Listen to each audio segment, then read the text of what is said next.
Hey, this episode is sponsored by Restaurant Rome, so if you're a local or visiting Pärnu, you should come by and enjoy some good food. So, yeah. And I ruined it. It's alright, take time. Hi, you're watching Kelder Podcast, and today we have an interesting new guest. He is from England, and he's a rapper. And your name is? Lulla HF. Yes. Can we get your real name? Charlie is my Charlie. my normal name. Yeah. Is it okay if I call it Charlie? Yeah, call me what you like. Yeah. Okay.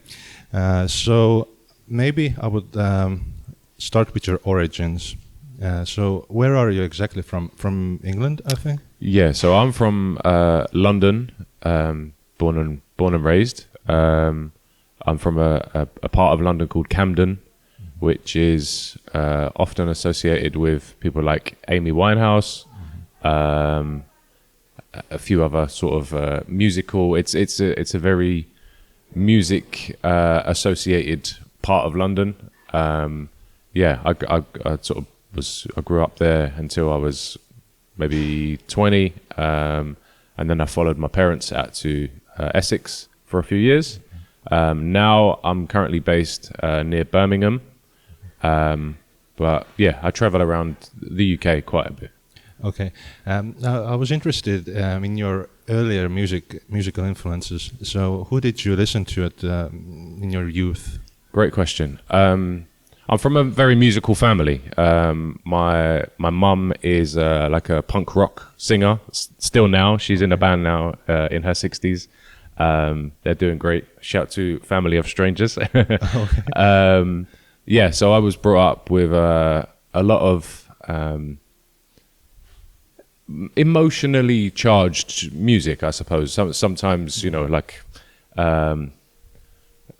maybe sort of aggressive guitar music, like punk rock, like a little bit of metal, those kinds of things. From a young age, I kind of picked up hip hop through people like Tupac, through Snoop Dogg, through that kind of era, late 90s, I suppose, for me. But I've always tried to keep a broad taste in music. I mean, when you're a hip hop fan, you learn to have an appreciation for different styles of music due to the nature of sampling and understanding where particular other artists' influences sort of stem from. So you learn soul, you learn jazz, you learn funk, all of those other kind of sounds. Yeah. My earlier musical influences include punk rock too, Wow. especially in England in the 70s. Okay. Like Magazine and bands like that. Yeah. So yeah, I totally get you. I used to listen a lot to the Smiths. Okay. And Morrissey. Yep. Yeah, I loved them when growing up. I loved the hip hop also, but at first I wanted to be like a singer or doing indie rock or something like that. Right. But just because of the people around me, I just delved into hip hop more. So now I do like hip hop beats and stuff, and Sure. I'm planning to write as well. So Awesome. yeah, we have a studio like 500 meters from here. Wonderful. Yeah. So when did you first start writing? Do you remember? I mean, again, through my mum, I was kind of placed on stage from a very young age. Like, as you get the odd little sort of music child just running around, maybe grab a microphone and make some noise, that sort of thing. And I think I probably started writing songs and attempting to strum a guitar maybe about 10 or something like that. I never actually managed to learn guitar properly, which was maybe a bit of a shame, but there's always time for that. But songwriting and poetry and those kind of elements have always sort of been there for me. Even with like school stuff, like language and literature, English for me, of course, has always been a lot more something I can connect to than more maths or a science or sort of. I like language. I like using words to express things. I like to create a story and to throw imagination into things. Yeah, that's kind of how I'm wired. Yeah, I agree with you. I used to study English literature in university. Awesome. So yeah, I love literature as well. so yeah. What are your poetical influences? My political influences. Poetic, sorry. Oh, sorry, poetic. Yeah. I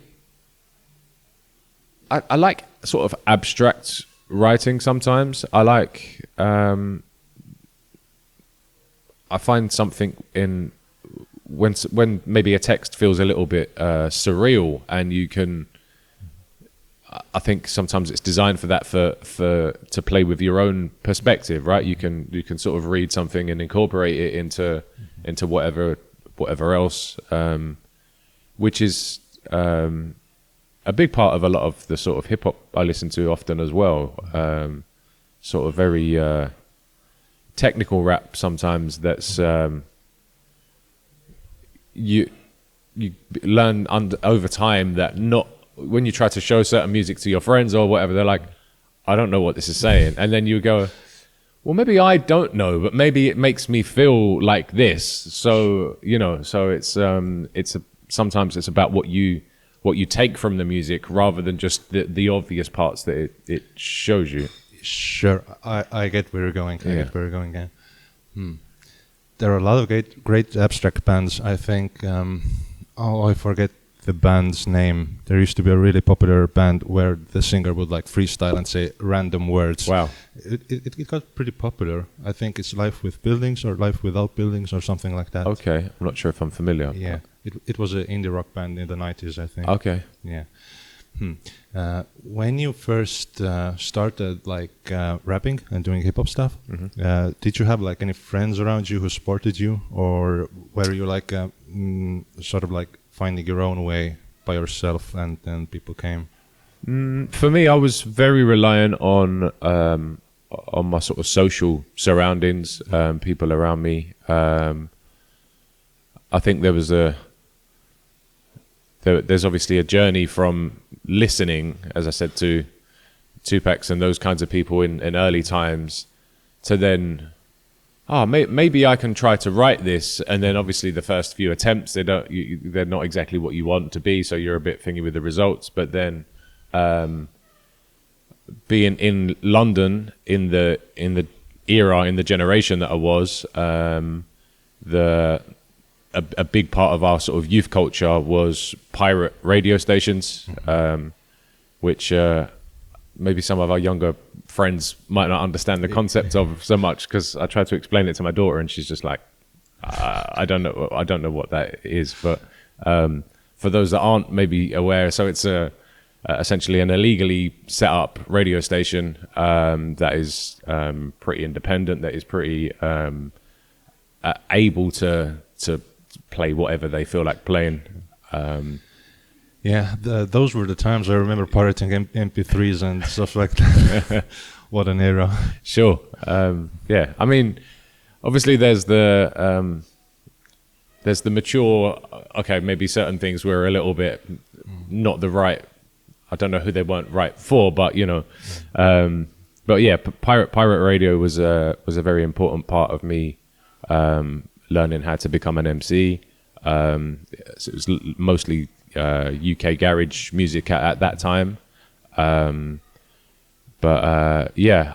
think that particular music gave me a bit of an education about myself and the direction that I wanted to go in that, because it's quite heavily sort of party focused music, there were times where I was like, I'm trying to say a little bit more than I feel I'm able to in this certain sound. So from there I sort of went back into researching more hip hop and more stuff with a bit more depth, a bit more not so party music maybe, and kind of found a balance in between there. How long did it take you to get to your first recording? So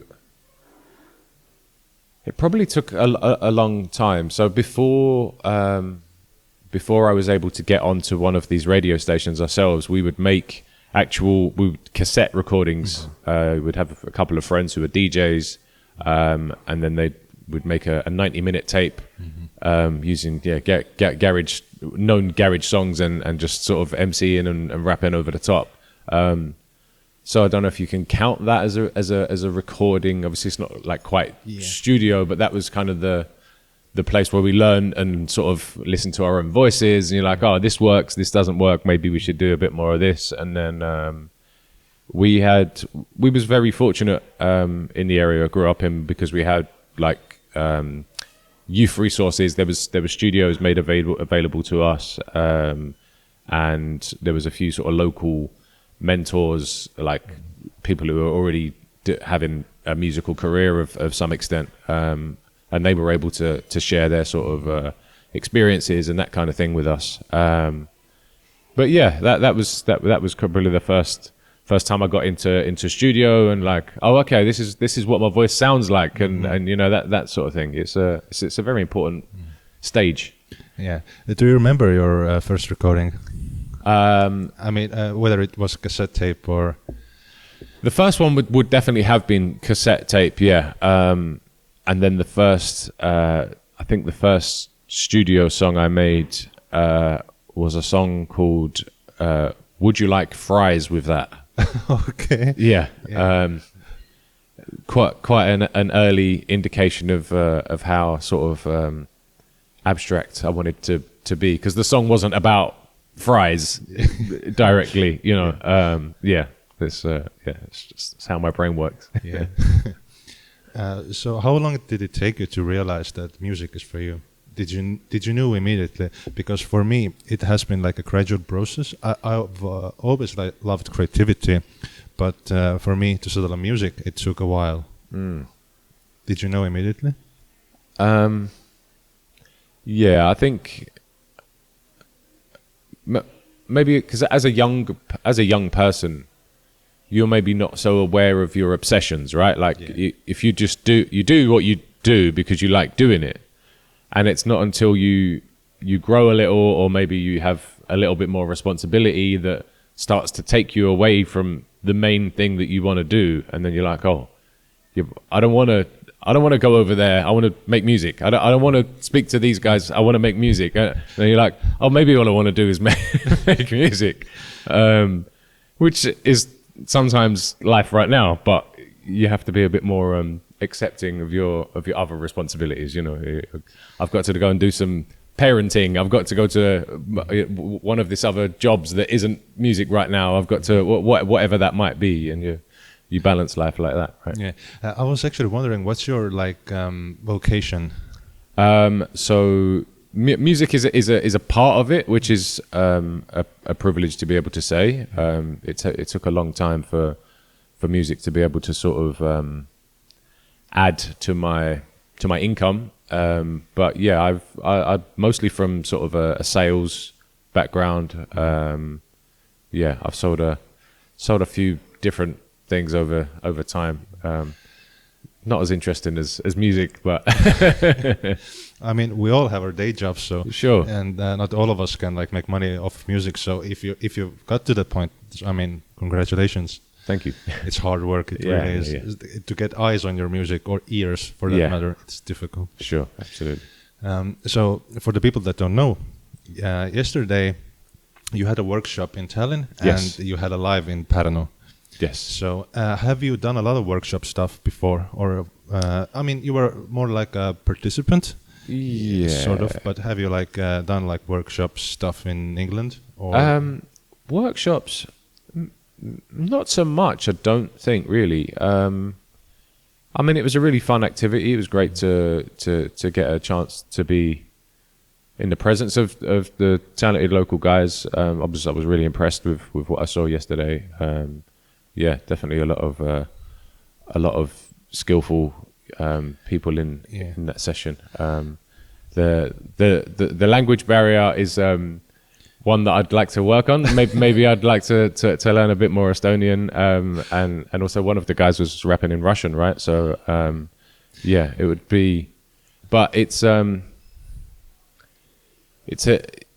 interesting way to analyze a rapper's ability, because when you remove the language, what you're left with is their flow, their voice, how they sit on a beat, the other surrounding basics of what makes a good rapper, right? Like, so yeah, it was really, really interesting. Yeah, I had fun recording you guys too. I loved the cipher part when you were all freestyling. Yeah, it was fun. Maybe I'll show a little clip of it here. But yeah, it was really cool. And yesterday, your live, that was fantastic. Thank you. I mean, Estonians are notoriously difficult crowd. I mean, unfortunately, not so many people yesterday, but some people were there. But your energy is great. Thank you. And you had an upcoming release, I think, and that was my favorite part. So maybe I'll take another trip back to the memory lane and ask you, what was your first live like? Do you remember it? Do you remember the feeling? Do you remember the place? Do you remember the people? First live performance. That was some years ago now. Yeah. It was possibly more back in my sort of earlier days of doing garage, because that was a very sort of live, a live setting generally. Anyway, it was sort of it was a club music. We would be in ciphers on stages with live DJs and a crowd present. So yeah, that was probably, and that's a pretty tough one compared to like. Some artists today, they get a lot of time in the studio to sort of practice through, and you're like, nope, here's an audience, here's a microphone, you've either got it or you haven't, and you do your best, right? Yeah, correct. Yeah. I mean, it's the same with shooting you, for example, shooting a film, of course, because I have only that small moment in time. Sure. And I have to get it right. Yeah. Otherwise. But then again, doing those things live probably gave you a lot of skills that other people don't have. I mean, if you're in the studio, you don't you have so much more time to think, but you're probably quicker on your feet, I think. Yeah. And there's stuff from performing that stems into other areas of your life, right? It's like if early in your development as a person, if you're in a situation where you've got to present something to other people that you don't know what they think of you, they don't know if they know who you are, all of that sort of thing. I think it puts you in good stead in life in terms of sort of making new connections and that sort of thing. But yeah, I've forgotten the original question. I think I've stemmed off there a little bit, but that's fine. Actually, we've talked about your origins, sure, and your music, but maybe I would like to delve a little bit deeper. So your current influences are mainly jazzier hip hop beats, and I saw some kind of inkling of a little bit of political leanings. Would you say that your music has political leanings or not, or maybe I'm getting it a little bit wrong? Yeah, there is hints to politics, to my politics in music. And maybe if I can rephrase it, maybe it's more of the current state of the world. Sure. Yeah. Yeah. I think more than politics, I like to be socially aware and socially educated when I can be, right? It's like you always have to give yourself room to learn something and then to be able to relearn something if your original understanding of something wasn't quite what you wanted it to be in the longer term. Yeah, I care about people more than this is what the economy should do. This is what I understand that those things play a part in the lives that we live and give us certain things, but in some areas of life, humanity is often overlooked for monetary gain or for what and that I'm just it's hard to accept that is often how the world is, but it doesn't mean that you can't express that, and it doesn't mean that you can't say look, there's people going through some crazy stuff, and I wish there wasn't. Basically, it's not really that complicated when you think about it. But I suppose that's kind of I think I get you. Social awareness is the main thing. Yeah. Yes, and being humane. Yeah. So, do you have an album in the works? Yeah, I've been sort of slowly drip feeding singles off a next project that's largely produced by a guy called Who Cares, that's Birmingham-based in the UK. Shout out to Who Cares, very very talented musician, great guy to work with. It's the first project that I'm doing with him, but yeah, I'm really quite excited about that particular project. We've got a good working relationship that's allowed me to contribute a bit more to production than I have so much before.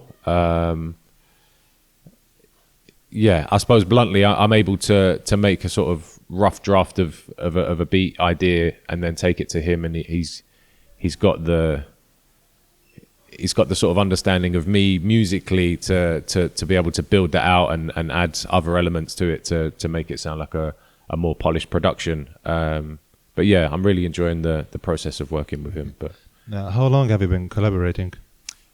With Who Cares specifically? Yeah. About 12 months, I think. Yeah, I had some personal stuff kind of come up that slowed up my studio efforts for a short time, but we probably would have been a little bit more down the line in terms of what we would have got out so far. But the stuff is worth taking its time, and I'm enjoying it. But we've been going for about a year working together, so yeah, it's good. Yeah, well, my personal experience doing this podcast stuff and music and everything, frequent collaborators are like the key, at least for me. So that you have people to rely on, people who understand you. There are ways to build things up more easily. Yeah, so I'm glad to hear it. You have a person like that in your corner. Yeah, no, it's great. I mean, we when you have some sort of specialism, you're good at what you do, right? So that in turn maybe makes you less strong in certain other areas. So when you've got people that you can work with and work alongside, that can do that for you and do that with you, then that it comes in handy. Yeah. Sorry, I got to put the other camera on record. Yeah, it's Kelder Podcast. Technical difficulties are always a part of our thing. Sorry. Sure. Lots of things to think about at the same time. Oh sure, man. Yesterday I had to recharge the batteries, data dump the SD cards. Man, I've been working since Wednesday, I think. So, oh man. Maybe can you tell me the project's name? Can you reveal it? I'm not set on a title just yet. As I say, with the sort of modern music releasing strategy, we're able to put the singles out first, and then sort of reveal it all together as an album at a later point. Sure. So the next single I've got coming out is a song called "Living in My Head." Which is a collaboration with an awesome Birmingham singer called Bry. She's great. She's got like a whole sort of neo soul kind of vibe going on. Big fan of hers. So yeah, that's the most recent. Okay. Please. What direction is your next project heading? Can you reveal some themes? Sure.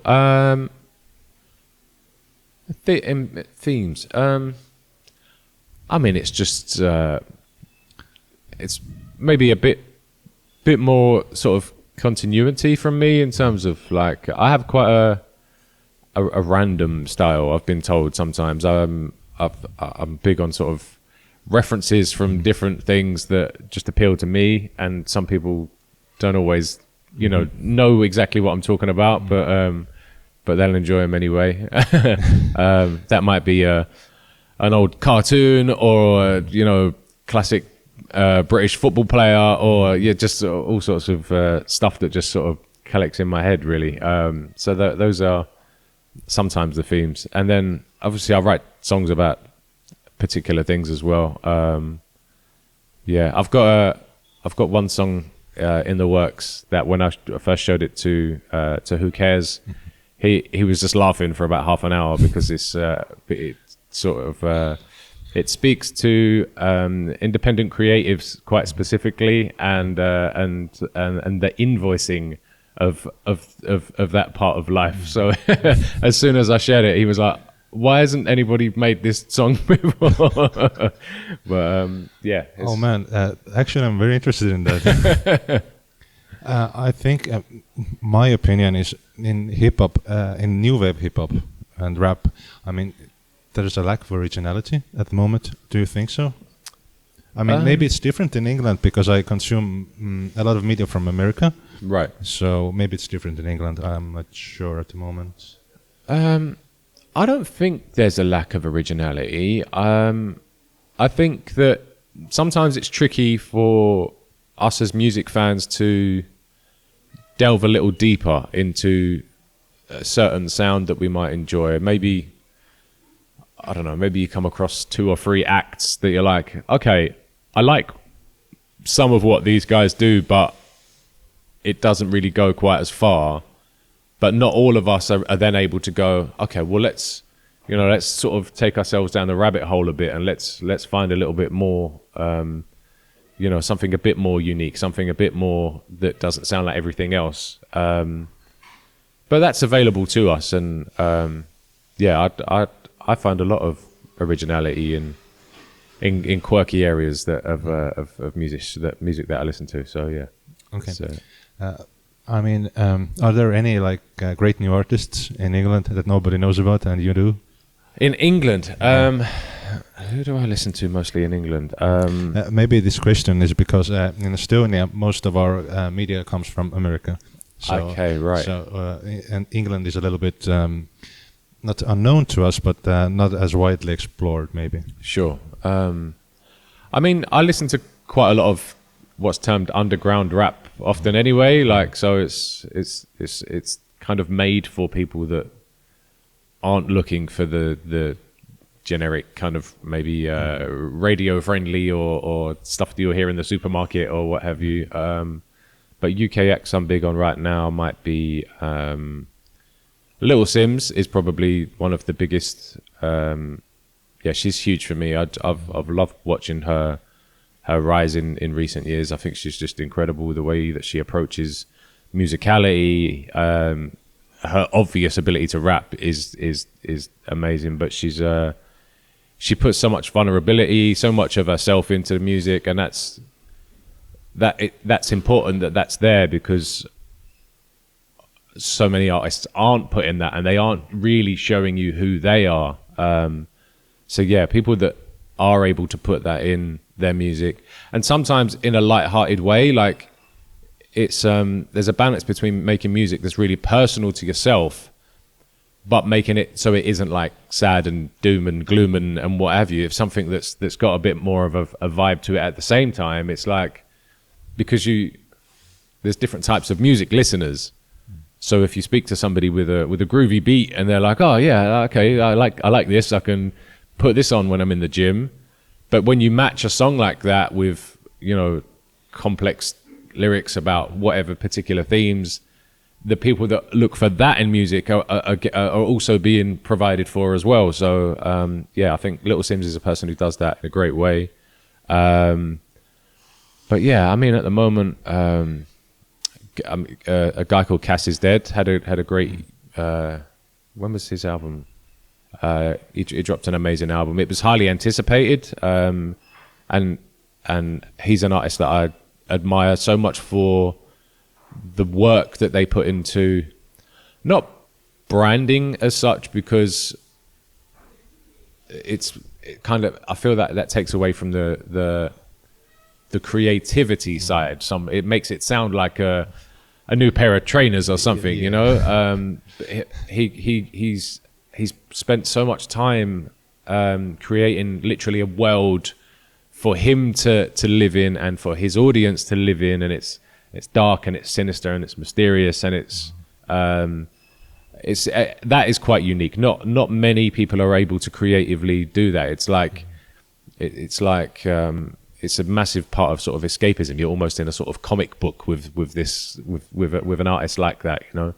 I often compare Cass is Dead to the great MF Doom, who, again, created a whole.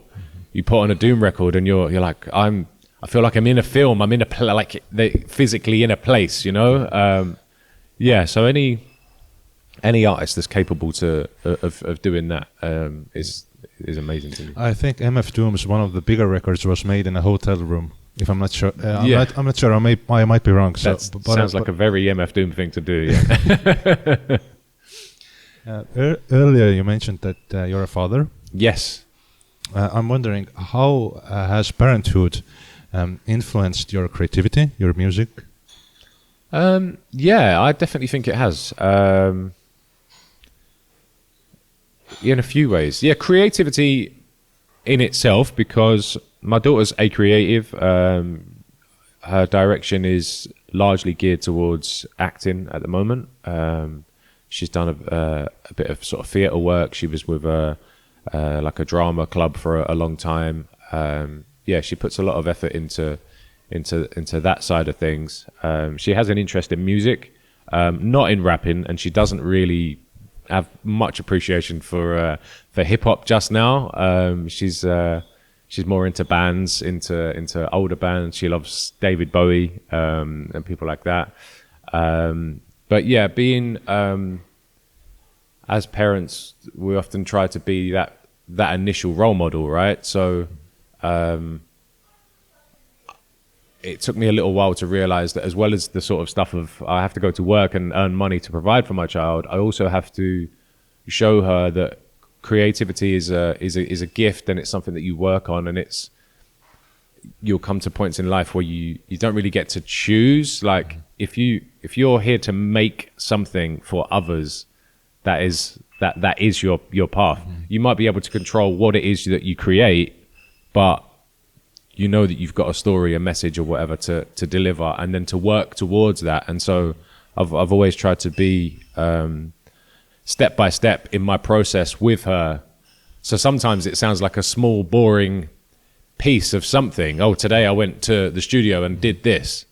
But then once she starts to see those steps come together, and those individual trips to the studio got me a visit to Estonia to come to an amazing, thriving music scene, then she's like, oh, wow, okay, I get that now. And yeah, being able to be that example for her is a massive part of how I plan to raise a young person, you know? Sure. Yeah. That's lovely. I think as older we get, the more responsible we get. I mean, including in creativity too. Sure. So those little silly things start to go away, and you get like more concrete. The totally random question, but that conversation triggered something in me.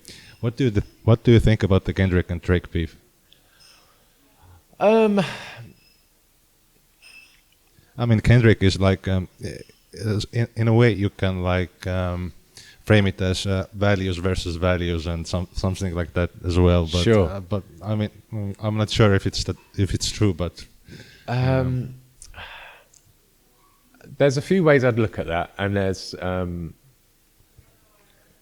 sometimes you feel like you know a bit too much about stuff to be able to enjoy the fun parts of it, if you know what I mean. I say that in that, like, music, well, hip hop, if we let it, can be a bit like wrestling, you know, like it's a bit like it's theatrics, it's you know, and we learn that there's a whole multi-million billion industry that resides in making a story. So when you get two rappers of that level exchanging, you know, a few minor insults, minor being a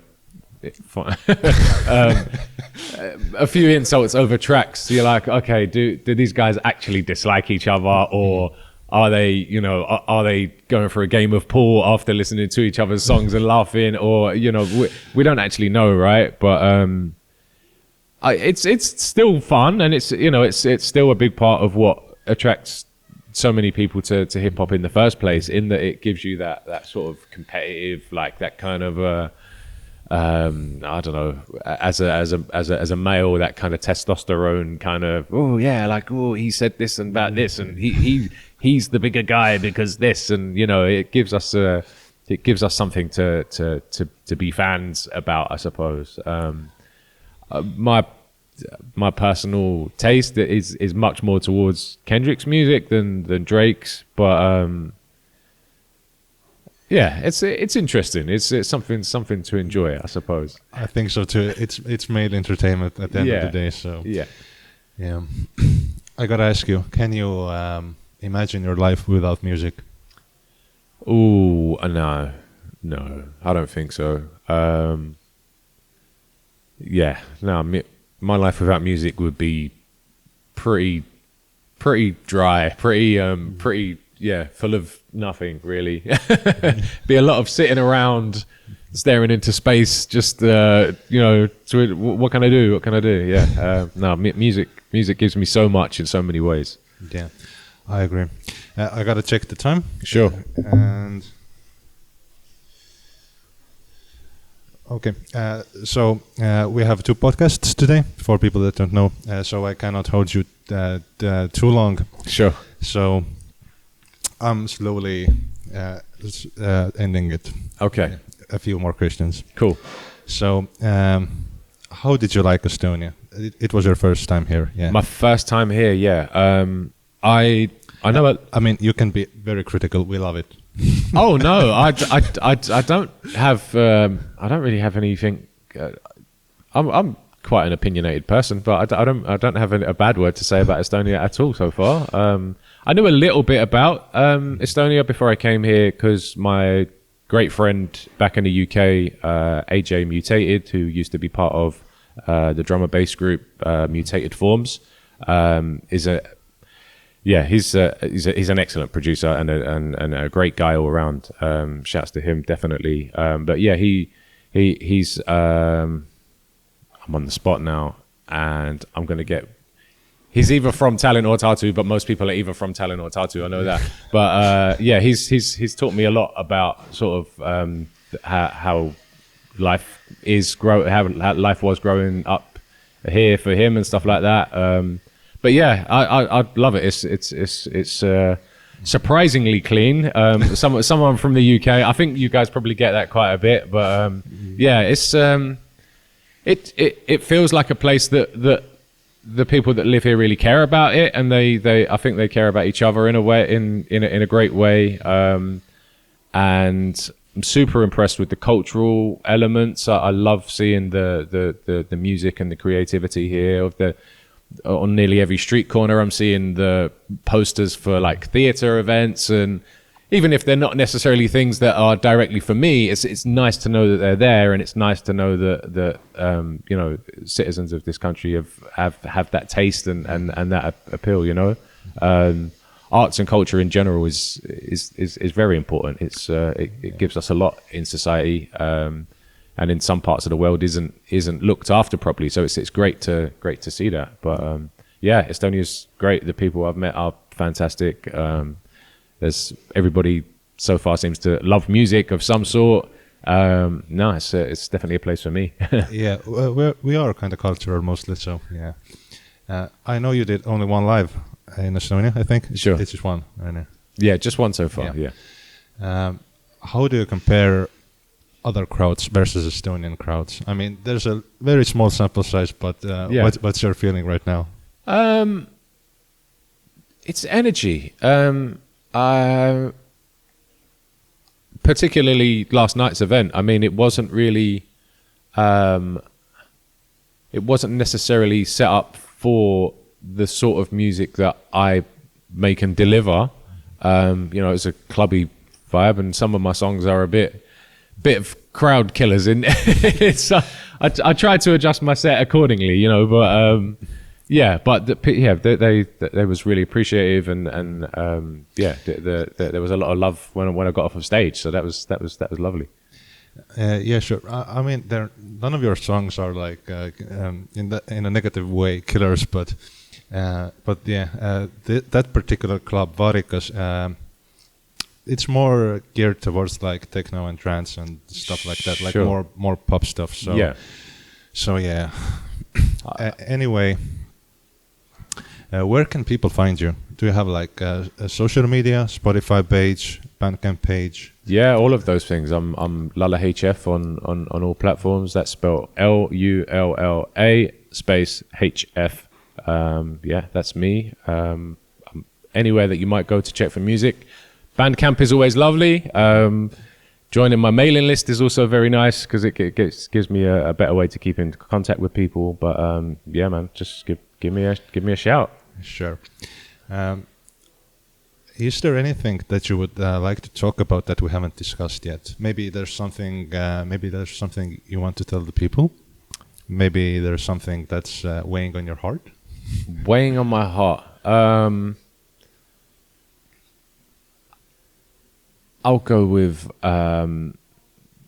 trust yourself, know yourself, and walk with love, because it's easy to forget to do that in times. And make sure that you're looking after ourselves, because we're important to more people than we know, you know. So taking care of yourself does definitely help those people that you care about. It's important. Yeah. Okay. Thank you for being here. Thank you. Thank you for coming to Estonia. Thank you for the great live. Thank you for the great music. I enjoyed it. Likewise. It's pretty difficult doing it in another language. I know English well, but speaking it is a little bit difficult sometimes. But thank you for bearing with me. Thank you so much. Thank you for having me. Yeah. So, bye guys, and in the description are all the valid links or all the things that are relevant. Perfect. Okay. Bye. Might wear skatewear, but I don't skate. Cool with the graph kids, but I don't paint. Find me in a safety in my own, bumping violent dancehall music, washing up plates. Peanut butter on sourdough toast. Herbal tea, I sip that the most. Gotta keep an eye on my caffeine intake. Careful drinking coffee past midday, mate. Boom bap, done it the rhymes, I'm 140. Respect the culture, that's what mum's talking. Waiting for the same.